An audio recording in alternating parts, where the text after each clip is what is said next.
नमस्कार नाजिया जी, जय श्री राम। बहुत बहुत स्वागत है आपका। नमस्कार अंजू जी, जय जय श्री राम, हर हर महादेव, भारत माता की जय। और कल महाशिवरात्रि भी थी, तो आपको महाशिवरात्रि की और आपके देखने वाले व्यूअर्स को बहुत बहुत शुभकामनाएं। धन्यवाद। ये बताइए कि दिल्ली के इंद्रलोक में नमाज सड़क पर पढ़े जाने के दौरान जो घटनाक्रम हुआ है, उसको आप कैसे देखती हैं? देखिए, मैं किसी के भी आस्था या किसी की पूजा के वक्त में अ, ऐसे पैर से मारना तो नहीं चाहिए। इस चीज को तो मैं भी कहती हूँ कि गलत हुआ है। और बीइंग अ मुस्लिम, मैं मुसलमान होती या ना होती तो भी मैं यही कहती कि जिस तरह से पुलिस ऑफिसर ने पीछे से मारा है वो गलत है, और उसकी सजा उसको मिल भी गई है। दिल्ली के आला अधिकारी जो पुलिस ऑफिसर्स हैं, उन्होंने उसके ऊपर जो कानूनी प्रक्रिया की है, उससे उसको जूझना भी पड़ रहा है। एक कमेटी भी बैठ गई है कि उसको उसके सारे सवालों के जवाब देने पड़ेंगे। लेकिन मुझे एक चीज नहीं समझ में आई है कि आखिर वो कौन लोग थे जो नमाज के वक्त में वीडियो बना रहे थे। क्योंकि देखिए, ऐसा है कि नमाज तो एक ऐसी चीज है कि जब हम मुसल्ला बिछा करके, जानमाज बिछा करके जब हम बैठते हैं, तो दीन दुनिया शोर शराबा कुछ भी हमें याद नहीं रहता है, क्योंकि हमारा पूरा ध्यान, हमारी पूरी आस्था, हमारा पूरा अटेंशन जो है वो अल्लाह तबारक ताला और सूरतों पर हो जाता है, हमारी आयतों पर हो जाता है, हमारे दुरूद सलाम पर हो जाता है। तो सामने से अगर कोई गुजर भी जाए तो हमें पता नहीं चलता है, या ढोल बाजा भी अगर बजे तो हमें समझ में नहीं आता है, क्योंकि हमारी आस्था जुड़ चुकी होती है जानमाज पर अल्लाह तबारक ताला से।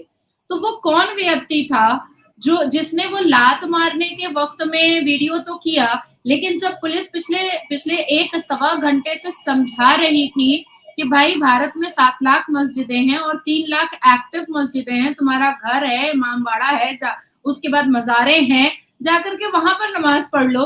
तो वो वीडियो किसी ने नहीं किया, लेकिन लात मारने का वीडियो किया गया। तो ये मुझे थोड़ा-सा शैतानी डायबोलिक माइंड लगा है कि इंटेंशनली वीडियो किया गया। अब जैसे किसी लड़की का रेप हो रहा है और वो कोर्ट को ये बता रही है जाकर के, देखिए मैंने वीडियो किया है, मेरा रेप हुआ है, तो वो लड़की को ही फेक माना जाएगा कि लड़की ने भाई किसी मर्द को फंसाने के लिए ये सारे काम किए हैं।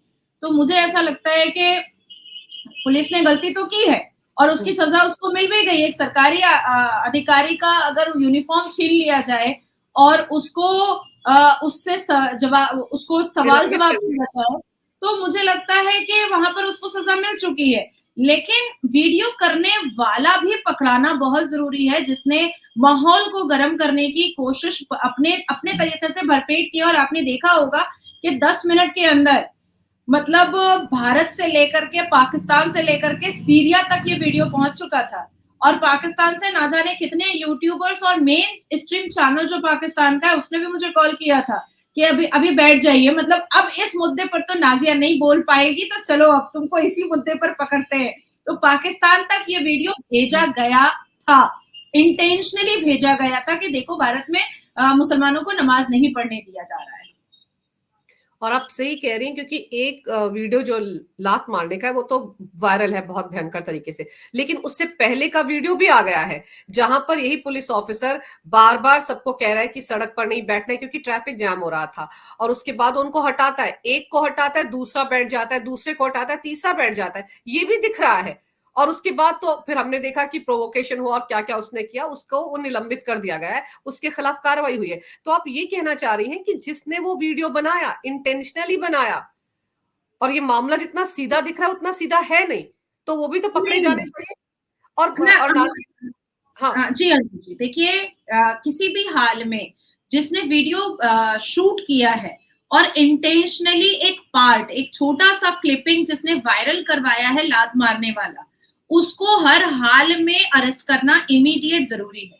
मैं मानती हूँ कि पुलिस ऑफिसर ने गलत किया है और वो सस्पेंड भी हो चुका है, उसके ऊपर एफआईआर भी फट चुके हैं, उसके ऊपर कार्रवाई भी हो रही है। लेकिन जिसने माहौल को गर्म करने के लिए ये वीडियो बनाया है, वो वीडियो बनाने वाला भी अरेस्ट होना चाहिए। मैं आपको याद दिलाना चाहूंगी कि बॉम्बे के नया नगर में जब एक एक मुसलमान दाढ़ी वाड़ी वाला जब एक वीडियो बनाया था कि अरे सोए हुए शेरों को मत जगाओ, हम मुसलमान हैं, हम सोए हुए हैं, ये बुलडोजर बाबा का जगह नहीं है, राज नहीं है जो यहाँ पर बुलडोजर चलेगा। तो वो वीडियो ने मुसलमान युवाओं को बहुत प्रोवोकेट किया था, क्योंकि वो भड़काऊ वीडियो ही था। और ये जो वीडियो जो वायरल करवाया गया है, ये भी इंटेंशनली वायरल करवाया गया है ताकि मुसलमान भड़के और जान करके पाकिस्तान से जो लिंकअप लोग हैं, जो पाकिस्तान से बहुत लिंक्ड है, वो उन्होंने जानबूझ करके पाकिस्तान को भेजा है।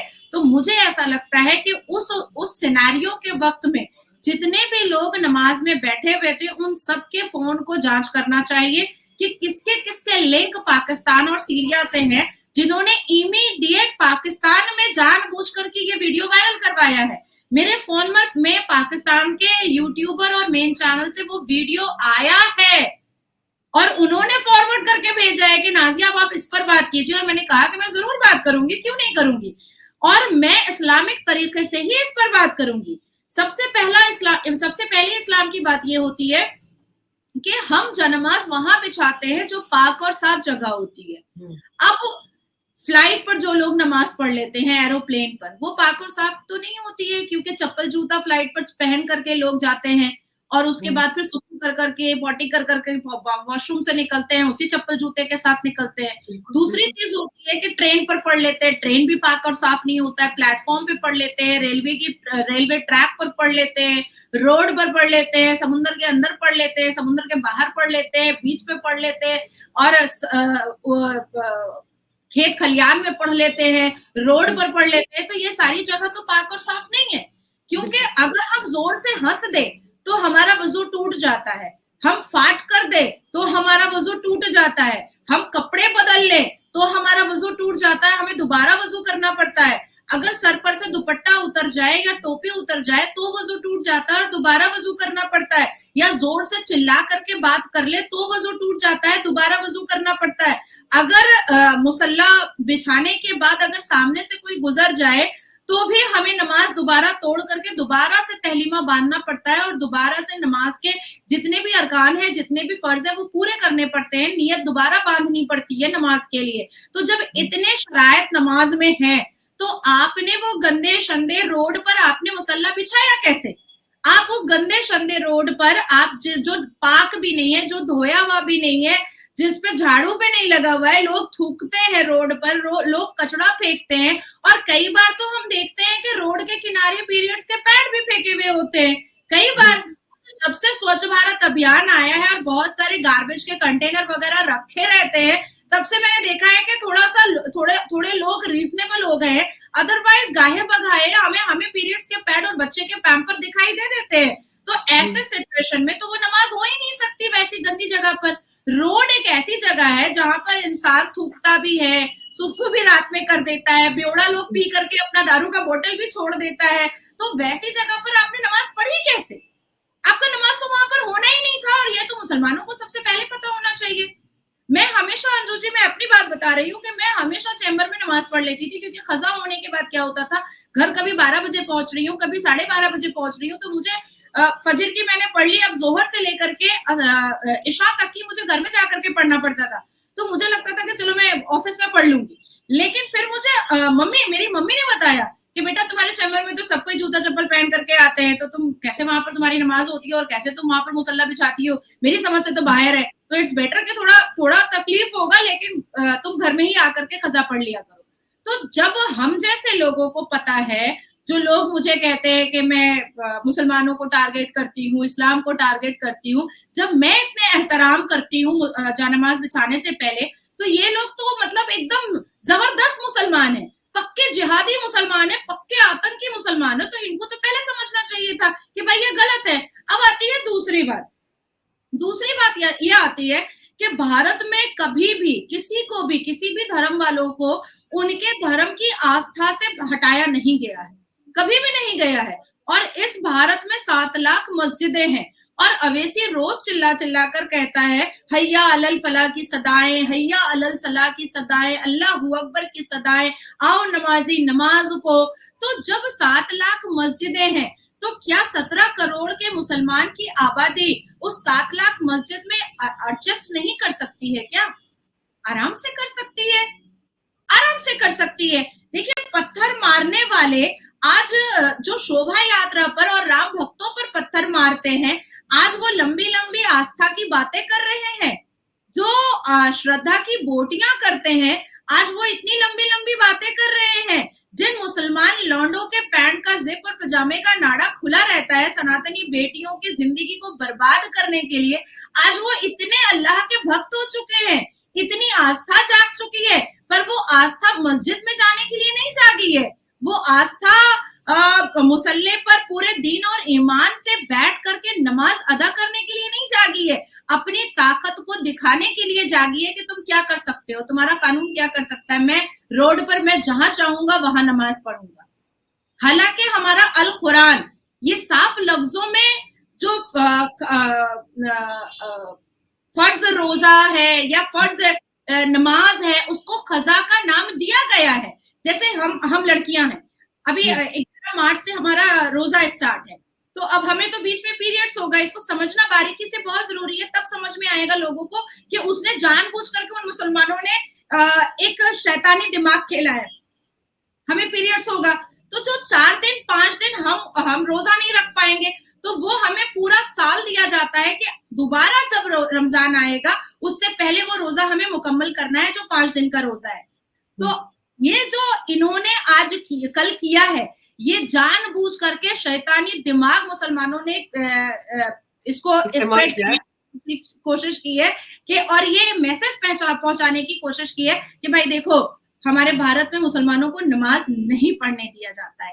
अब आती है तीसरी बात ये आती है कि यूएई और पूरे एंटायर अरब, पूरे गल्फ, पूरे कतर, पूरे आपका ईरान, ये सब जगह में अगर आप टैक्सी के ऊपर नमाज पढ़िएगा, अगर आप रोड साइड पे नमाज पढ़िएगा, अगर आप बीच के पास नमाज पढ़िएगा, मतलब एक्सेप्ट मस्जिद और घर के अलावा अगर आप कहीं पर भी नमाज पढ़ रही हैं तो 500 दहरम आपको वहीं पर पेनल्टी पे करनी पड़ेगी, कोड़े मारे जाएंगे और आपको जेल का भी पनिशमेंट है। ये अरब कंट्रीज में ये नियम है, ये अरब कंट्रीज में ये नियम है। हाँ, अरब में, इवन ईरान में भी ये नियम है। ईरान की मस्जिदें खाली हो रही हैं। आप कोई भी गूगल में जाकर के सर्च करें कि ईरान की मस्जिदें खाली हो रही थी, नमाज लोग नहीं पढ़ रहे थे, जहां खड़े होते थे, दुकान होता तो दुकान में पढ़ लेते थे, रेडी होती तो रेडी में पढ़ लेते थे, नान बना रहे होते तो नान के वहां पर तंदूर के पास पढ़ लेते थे, बाजार में कपड़े बेच रहे हैं तो बाजार में कपड़े के बगल में पढ़ लेते थे। तो ईरान में मस्जिदें खाली हो रही थी, तो उन्होंने भी ये बात कहा कि मस्जिद आकर के नमाज पढ़ो, मस्जिदें खाली रखी रहेंगी और तुम रोड पर नमाज पढ़ोगे। तो भाई वो तो 82.7% हिंदुओं का देश नहीं है ईरान या अरब, पूरा का पूरा एंटायर अरब, वहां पर तो नहीं है 82.7% हिंदू। तो फिर आखिर वहां की सरकार को, अरब कंट्री को, ईरान को, तुर्किस्तान को, ये गल्फ को, कतर को ये क्यों बनाना पड़ा कि भाई 500 दरहम भी तुमको देना पड़ेगा। ट्रैफिक रूल के हिसाब से अगर तुम मस्जिद के बिना और अपने घर के अलावा तुम कहीं पर भी नमाज पढ़ते हो तो तुमको कोड़े भी मारे जाएंगे और तुमको जेल का पनिशमेंट भी होगा। And I have that. हाँ, मैं देख रही हूँ, ये खड़े हैं लाइन में, मुझे और लगता है उसके बाद से ऊपर में नया कानून बना। हाँ, नया कानून बन गया। और ये हाँ, ये कानून बताइए, क्या कह रहे थे आप? देखिए, वहां के हिसाब से 1000 दरहम और यहाँ के हिसाब से 22,314 रुपया ऑफेंस, अगर आप रोड पे नमाज पढ़ रहे हैं तो। उसके बाद फिर ये कानून बन गया था जुलाई 2022 में ही अरब में। तो जब वहां पर ये देखिए, to improve road safety, the General Director of Abu Dhabi Police has started a campaign to raise awareness of the risk associated with inappropriate bus parking on the internal and or external roadway of the Emirates. एकदम खास, एकदम सही तरीके से कानून है। Lieutenant colonel Salah Abdullah Al Humaira, deputy director of Abu Dhabi transport department, urge motorists to go to rest houses, petrol pump, mosque and other places to offer namaz and do not do it on the side of the road. अगर वाकई में तुम्हारी नमाज कजा हो रही है और तुमको लग रहा है कि भाई अल्लाह की सदाएं आ चुकी हैं और मुझे नमाज पढ़ना ही पढ़ना है, किनारे में पेट्रोल पंप पे जा नमाज बिछा लो, साइड में जाकर। किसी दुकानदार को बोलो कि मुझे अंदर में नमाज पढ़ने दीजिए, मस्जिद दूर है, मैं उतनी दूर तक पहुंच नहीं पाऊंगा, मेरी नमाज कजा हो जाएगी, तो मुझे अंदर में पढ़ने दे दीजिए। तो ये सारी चीजें वहां पर एज अ अवेयरनेस कैंपेनिंग की गई है अरब में, पूरे अरब में, कि आप रोड पर नहीं पढ़ सकते हैं नमाज। अब जैसे टैक्सी वाला होता है, तो अरब में क्या कर रहा था वो, कि कहीं पर भी टैक्सी पार्क करता था और टैक्सी के ऊपर चढ़ करके वो नमाज पढ़ना स्टार्ट कर देता था। और ये जो अभी अवैसी ने मोर्चा खोला है, तो मैं एक चीज आपको सुनाना चाहती हूँ कि भाई तो आप जब शोभा यात्रा पर पत्थर मारते हो, तब तो आप कहते हो कि नहीं हमने तो कुछ नहीं किया। आप जब राम भक्तों पर पत्थर मारते हो, जब आप सनातनी बेटियों का चीरहरण करते हो, तब आप कहते हो कि आपने कुछ नहीं किया। आज पहली बार आपके साथ थोड़ा सा दुर्व्यवहार हुआ है, तो आपको बड़ा रोना आ रहा है। लेकिन मैं ये चीज सुनाना चाहती हूँ जो जनता को सुनने की जरूरत है।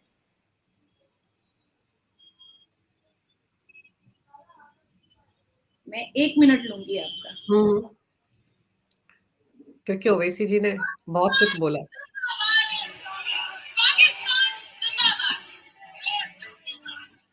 मैं जो भी आज कर रही हूँ वो सिर्फ मैं नहीं कर रही हूँ, मैं सिर्फ इसका फेस बन गई हूँ मीडिया के बदौलत से। लेकिन मेरे पीछे बहुत सारे एडवाइजरी कमिटीज काम करते हैं, और वो जो एडवाइजेस देते हैं कि आज स्पीच में ये बात करना है, ये पॉइंट्स है, कंटेंट टीम काम करती है, बहुत सारे सीनियर एक्टिविस्ट बात करते हैं, मेरे माँ बाप बोलते हैं कि ऐसे बोलना है, ऐसे करना है, इधर जाना है। पाकिस्तान जिंदाबाद, पाकिस्तान जिंदाबाद। मैं जो भी आज कर रही हूँ वो सिर्फ मैं नहीं कर रही हूँ। मैंने ये आपको इसलिए दिखाया है कि अवैसी के मंच पर इस लड़की ने पाकिस्तान जिंदाबाद के नारे लगाए थे। सबने सोचा था कि, और अवैसी ने भी यही कहा था कि अचानक से वो आई और उसने ये काम कर दिया।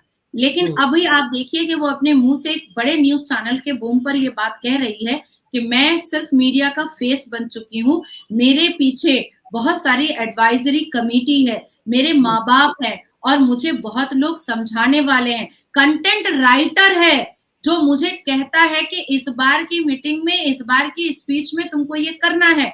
तो आपको क्या लग रहा है कि वो 20 पुरुष जिसने जनमाज बिछाया था और जो बार बार पुलिस के समझाने पर भी उठ नहीं रहा था, उसने जानबूझ करके पुलिस को प्रोवोक किया कि वो लात मारे।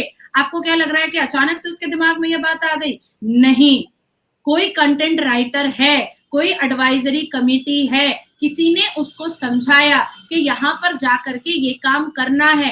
तो पुलिस को रेस्ट्रिकेट और सस्पेंड तो सरकार ने कर दिया है, लेकिन अब पुलिस की जिम्मेदारी ये बनती है कि जो 20-22 लौंडे जो अपनी शक्ल से समझ में भी नहीं आ रहे थे कि ये अल्लाह के इतने बड़े भक्त हैं, जो जीन्स पैंट में और आधा पिछाड़ दिखा करके जो नमाज का सिजदा कर रहे थे, क्योंकि मैंने वो वीडियो बहुत गौर से देखा है।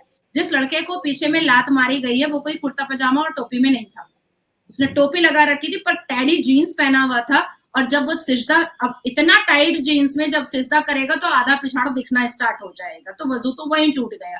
तो बेसिकली ये जो 20-22 लौंडे थे ये नमाज पढ़ने तो नहीं गए थे, ये इनकी कोई एडवाइजरी कमेटी है, इनका कोई कंटेंट राइटर है, इनका कोई सपोर्ट है जिसने जानबूझ करके ये बात कही कि तुम जाओ और ये करो। और नाज़िर जी, मुझे याद आ रहा है कि आपने भी तो सुप्रीम कोर्ट में इसी बारे में एक पिटीशन दायर की है, जिसमें इसी मुद्दे को उठाया गया है कि सड़क पर नमाज ना पढ़ी जाए। जी हाँ अंजू जी, मैंने नमाज ऑन रोड बैन के लिए एक याचिका मेरी है, और जिसमें मैंने जिसमें कई पिटीशंस मैंने दर्शकों को बता दूं कि मैं उसी आपकी जो आपने याचिका डाली उसी की कुछ कॉपियां दिखा रही हूँ स्क्रीन पर इस वक्त जब आप बात कर रही हैं। जी, और मैंने मोहम्मद बिन सलमान को भी उसकी चिट्ठी भेजी है, और वो शायद मैंने आपको भी भेजी है। मोहम्मद बिन सलमान को भी मैंने भेजी है और मैंने कहा है कि मैं इसमें आपको भी पार्टी करूंगी, और आपको reply the honourable supreme court of Bharat को देना पड़ेगा कि जब अरब जब नमाज को रोड पर बैन कर सकता है, तो भारत अगर करता है तो क्यों मतलब इनको दर्द होने लगता है, इनको तकलीफ होने लगती है। अगर हमारे 5 अरकान का सबसे महत्वपूर्ण, सबसे अहमियत अरकान अरब जाकर के होता है, मक्का मुअज्जमा और मदीना मुनव्वरा में, और वो जगह जहां पर हम हज और उम्रा करते हैं और हम ये सोचते हैं कि ये करके आने के बाद तो हम सीधा जन्नत जाएंगे, तो जब वो जगह रोड पर नमाज को बैन कर चुका है, वहां पर पेनल्टी लगा चुका है, कोड़े का बंदोबस्त कर चुका है, पनिशमेंट का बंदोबस्त कर चुका है, तो हमारा भारत तो इस्लामिक देश नहीं है। ये तो कर ही सकता है, वो इस्लामिक देश होकर के कर सकता है, जहां पर प्रॉफिट मोहम्मद का इतना बड़ा मदीना है, मक्का है, तो हमारा देश क्यों नहीं कर सकता है? हमारा देश तो बिल्कुल कर सकता है, हमारा देश तो संवैधानिक देश है। हमें आपके चैनल के माध्यम से मैं एक बात जरूर इंफॉर्मेशन देना चाहूंगी कि जितने भी पुलिस ऑफिसर्स हैं और आने वाले वक्त में जब हम नमाज रोड पर बैन करने के लिए और भी अवेयरनेस को फैलाएंगे और भी कानूनी चीजों को और भी सख्त करेंगे, उस पर एक इम्प्लीमेंट करवा करके उस पर कानून बनाएंगे, उस पर सेक्शंस बनाएंगे और मैं बनवाऊंगी, मैं रोड पर नमाज बैन करवा के रहूंगी। तो ऐसे सिचुएशन में करना क्या है कि जब भी मुसलमान प्रोवोक करे पुलिस को कि भाई अब तो तू मुझे मार और सामने वाला वीडियो बनाएगा, ऐसे सिचुएशन पे आपको मारना नहीं है, किसी भी हाल में आपको फिजिकल टच नहीं करना है, आप उसकी नमाज पूरी हो जाने दीजिए, उसका हाथ पकड़िए, जीप में बैठाइए और उसके बाद फिर उसको बताइए कि कानून में कितनी ताकत होती है। ये एक this is just a piece of suggestion from my side, क्योंकि ये जानबूझ करके करते तो जिहादी हरकत खुद है मुसलमान, आतंकी हरकत खुद करते हैं, स्लीपर सेल का काम खुद करते हैं, लेकिन देखिए सारे सिनेरियो में आप विक्टिम कार्ड खेल रहे हैं, सारे सिनेरियो में विक्टिम कार्ड खेल रहे हैं। आप नाजिया जी, आप देखिए ओवैसी का क्या स्टेटमेंट आता है कि देखिए 17 करोड़ मुसलमान इस देश में आज डरा सहमा है, नमाज भी नहीं पढ़ सकता है, उसे नमाज पढ़ने से रोका जा रहा है, देश के प्रधानमंत्री कहाँ हैं, देख रहे हैं वो। और आप ये देखिए कि जिस तरीके से ये खबर फैली है पूरी दुनिया में, आ गया ना वो टूल किट जो 2024 से पहले बार बार आएगा, ये उसी टूल किट का हिस्सा है। जंगल में आग की तरह ये वीडियो वायरल हुआ, पाकिस्तान से आपको खुद मैसेज आए, मैंने बीबीसी वगैरह में सब जगह देखा कि खबर फैली हुई है और वही सिनेरियो है कि देखिए भारत में मुसलमान डरा हुआ है, दहशत में है। मुझे एकदम समझ में नहीं आता है कि इतना बड़ा हादसा संदेश खाली में हुआ हिंदू माँ बहनों के साथ, अल जजीरा और बीबीसी ने नहीं दिखाया। उसके बाद हमेशा कभी कोई लारे भाषणी होता है, कभी कोई होता है जो गला रेत देता है, वो अल जजीरा और बीबीसी नहीं दिखाता है।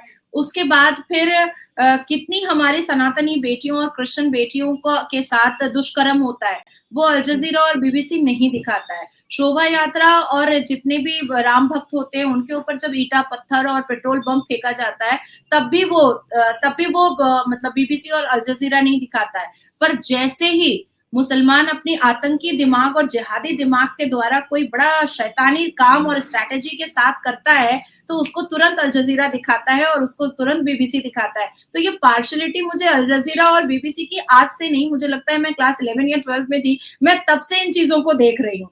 मैंने कई बार अल जजीरा के पेज पर जाकर के उनको कमेंट किया है कि मुसलमान बेटियों का जो सलवार झांकता रहता है मुल्ला मौलवी कि ये इसको पीरियड्स होगा इसकी शादी करो, तो इसके बारे में आप लोग क्यों नहीं लिखते हैं? आपको तो इसके बारे में भी लिखना चाहिए ना कि मुसलमान मर्दों की आंख हमेशा औरत के, लड़कियों के, बच्चियों के सलवार पे होता है कि वो सलवार लाल कब हो रहा है, क्योंकि हो age of puberty is age of marriage, यही कहता है मेरा इस्लाम।